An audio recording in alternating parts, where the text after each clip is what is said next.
Prima la disdetta del contratto integrativo, poi a sorpresa la comunicazione della riapertura della procedura di licenziamento collettivo per 247 lavoratori della Berco.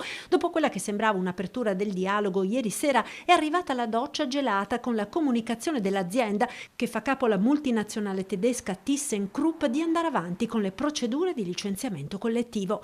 Il tentativo di trovare 480 lavoratori disponibili ad accettare la mobilità volontaria non ha dato i risultati sperati dall'azienda, solo 152 hanno accettato e questo, comunica Berco ai sindacati, non consente la necessaria riduzione dei costi, di cui la decisione di procedere unilateralmente con i licenziamenti. Se la preoccupazione è altissima in Emilia-Romagna, dove nello stabilimento di Copparo sono occupati oltre 1200 dei 1400 dipendenti che la Berco ha in Italia, cresce l'allarme anche a Castelfranco, dove è stata rinnovata per altre 13 settimane la cassa integrazione. Preoccupazione è stata espressa dall'assessore regionale al lavoro Valeria Mantovan per la chiusura del confronto dopo le decisioni unilaterali dell'azienda. Resta confermato l'incontro del tavolo di crisi presso il Ministero per le imprese ed il Made in Italy previsto per giovedì prossimo a Roma. In quell'occasione, conclude l'assessore Mantovan, sarò presente di persona e chiederò di riaprire la fase di confronto per la definizione di soluzioni condivise, in particolare per lo stabilimento Berco di Copparo, che impiega direttamente anche molti lavoratori veneti.